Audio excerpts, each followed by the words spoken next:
Ito po ang bago nating kulungan ng baboy. Mga kril. Lipat ko na mga bi ko dito. Dahil masikip na sa dating kulungan.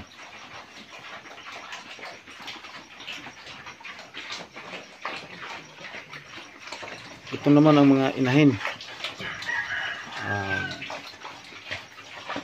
Puro na buntis. 5.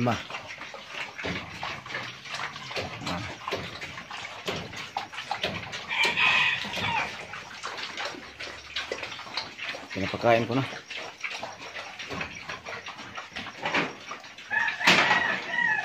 Itong bago nilang kulungan, simple lang to. Gawa ng bakal.